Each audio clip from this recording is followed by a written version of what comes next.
स्वागत है भाई, कैसे हो आप? तो भाई बीपीएससी का कल एलडीसी का हुआ था मेंस 20 सितंबर को। ये पेपर तो मेरे पास कल आ गया था, लेकिन इस पर जीएस लिखा हुआ था। तो मैंने सोचा इसमें मैथ नहीं होगा, जबकि इसमें मैथ के क्वेश्चन भी आए थे। 14 क्वेश्चन है, अच्छे लेवल के क्वेश्चन है। अब करते हैं शुरू।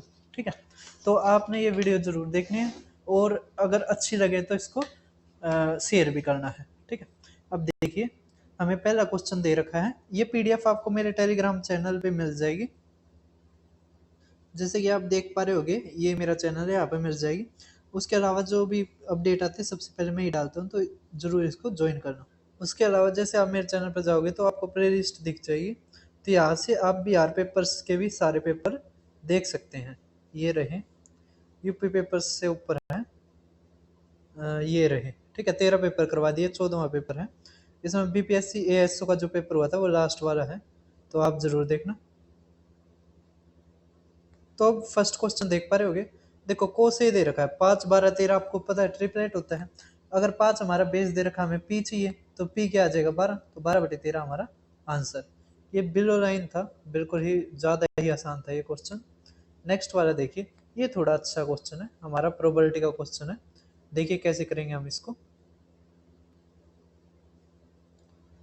तो अब हमें क्या रखा है, देखो, एक बैग में 4 सफेद 2 काली गेंदें हैं, दूसरे बैग में 2 सफेद और 4 काली गेंदें हैं। यदि प्रत्येक बैग से एक एक गेंद निकाली जाती है, तो दोनों गेंदों के सफेद होने की प्रायिकता। तो पहले पहला बैग देखिए, पहले बैग में टोटल कितनी है, 6 बॉल्स हैं। तो टोटल आउटकम ऊपर फेवरेबल आउटकम, सफेद कितनी है 4, तो 4/6 गुणा में। अब दूसरा बैग है, उसमें टोटल कितनी है 6, सफेद कितनी है 2। ठीक है, 2, तो 1/3, इसको काटेंगे 2/3, तो 2/9 हमारा आंसर। ठीक है, समझ में आ गया? तो सबसे आसान तरीका ये। अब देखो, नंबर ऑफ डायगोनल्स निकालने हमने, अगर हमारी साइड्स कितनी है 20, तो सीधा फार्मूला है n इंटू में n-3/2। ठीक है, तो 20 गुणा में 17/10, तो 170 हमारा आंसर।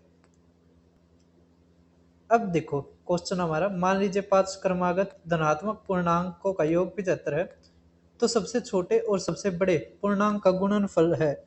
तो देखो, एक बात समझो, अगर पॉजिटिव है और कॉन्जिक्यूटिव है 5 है, तो बीच वाला होगा, है ना। इसका मतलब यहाँ से फर्स्ट सेकंड थर्ड वाला है, ये फोर्थ और फिफ्थ होता है। ठीक है, तो थर्ड वाला, इन तीनों का योग कितना दे रखा है 75। अगर आप इसको 5 से भाग दे दोगे ना, हमारा संख्या आ जाएगी, कितनी आ जाएगी, संख्या आ जाएगी, तो आ जाएगी 15। ठीक है, इससे पहले क्या है 14, इससे पहले 13, तो इसके बाद 16 और ये 17। हमें क्या रखा है, बड़ी और छोटी की गुणा, तो 17 गुणा में 13 याद होना चाहिए, 221 हमारा आंसर। ठीक है, अब नेक्स्ट देखिए आप, ट्रेन वाला सवाल। अब इसमें क्या है, एक आदमी को क्रॉस करती है, तो कोई दिक्कत नहीं है।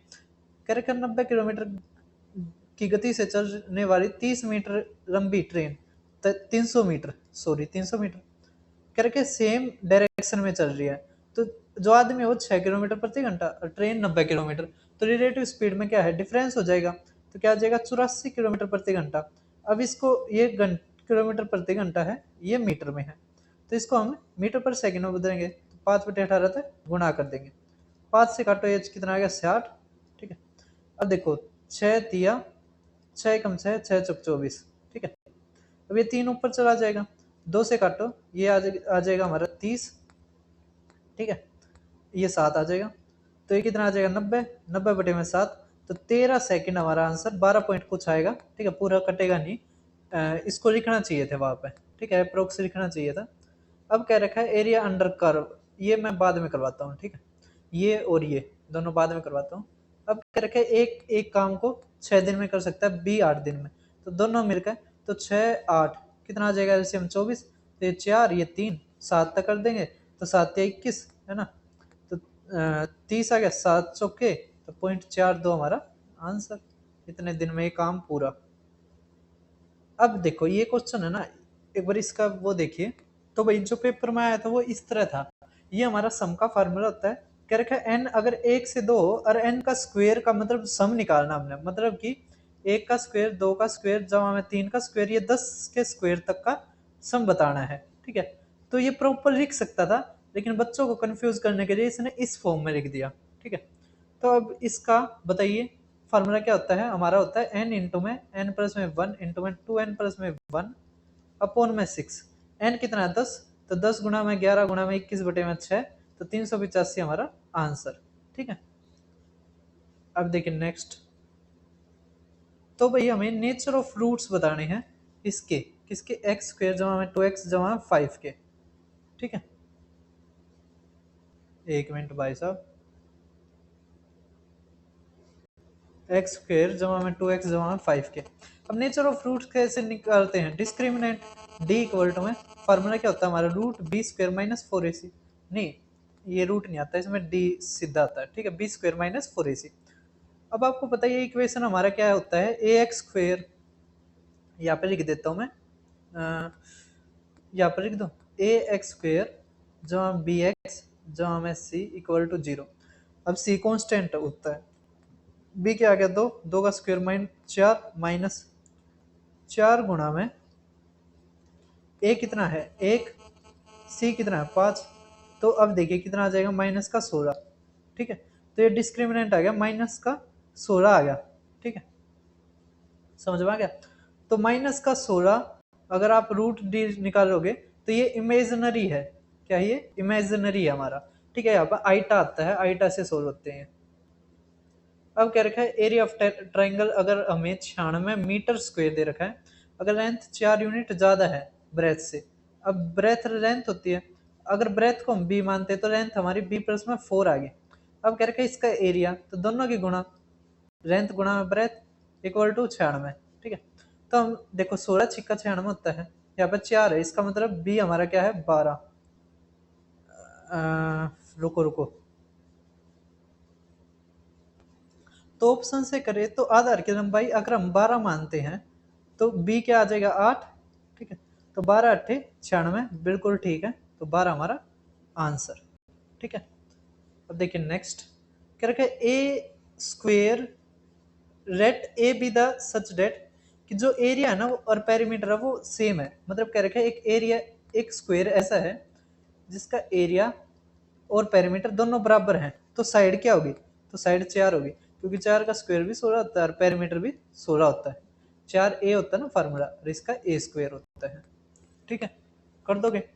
अब देखिए नेक्स्ट क्वेश्चन, आप हमें दे रखा है कितनी टर्म्स का जो है, पहले देखिए क्वेश्चन देखिए आप।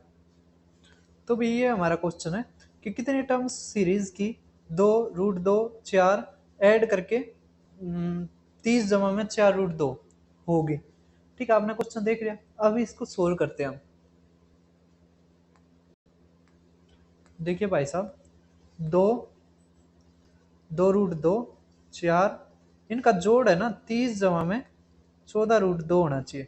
ठीक है, अब देखो ये हमारी क्या है, जिप्पी सीरीज है, क्योंकि देखो रूट 2 रूट 2 रूट 2 इस तरह होता जा रहा है। ठीक है, तो जिप्पी सीरीज का सम का फार्मूला क्या होता है, देखो ए तो 2 हो गया, आर कॉमन रेशियो हमारा a2 बटे में a1 होता है, तो यहाँ से रूट 2 आ गया। ठीक है, ये जिप्पी सीरीज है। तो यहाँ से हमारा एस एन का फार्मूला क्या होता है, तो a इंटू में r की पावर n माइनस 1 अपॉन में r माइनस 1 होता है जब r ग्रेटर देन 1 हो। ठीक है, लेस देन हो तो ये 1 आगे आ जाता है और r पीछे चला जाता है। ठीक है, 1 माइनस में r की पावर n अपॉन में 1 माइनस r हो जाता है। अब सम कितना दे रखा हमें, 30 जमा में 14 रूट 2, तो 30 जमा में 14 रूट 2 इक्वल टू ए हमारा कितना है 2। ठीक है, तो r क्या हो जाएगा, रूट 2 की पावर n है ना, n ही निकालना हमें, माइनस 1 अपॉन में रूट 2 माइनस में 1। अब बस इसकी क्रॉस मल्टीप्लाई कर दो। ठीक है, जब इसकी क्रॉस मल्टीप्लाई आप कर दोगे तो हमारा क्या आ जाएगा, तो हम लिख लेते हैं। ठीक है, थोड़ा इसको इरेज कर देते हैं हम।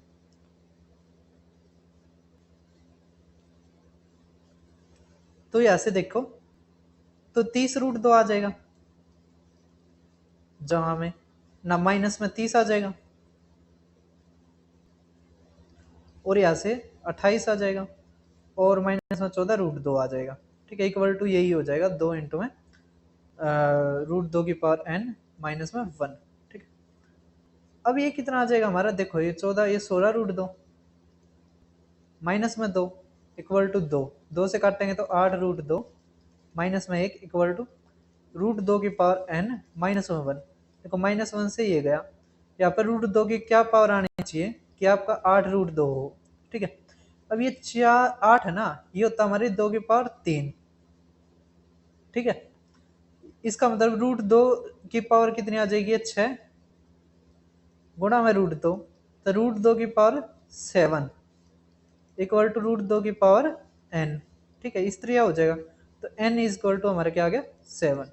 ठीक है, तो 7 टर्मों का जोड़ हमारा 30 जमा में 14√2 हमारा आंसर आ जाएगा। ठीक है, अब हमारे ये क्वेश्चन देख पा रहे हुए और 2 बचे हुए क्वेश्चन वे जल्दी ही करवाऊंगा इस क्वेश्चन के बाद। इसमें कुछ नहीं होता, देखो हम 3 सर्कल बना लेते हैं इसके। क्या करते हैं, 3 सर्कल बना लेते हैं, 1 2 3। ठीक है, थोड़े बड़े बड़े बना दो और अलग अलग रंग के बना दो थोड़े। ठीक है, 1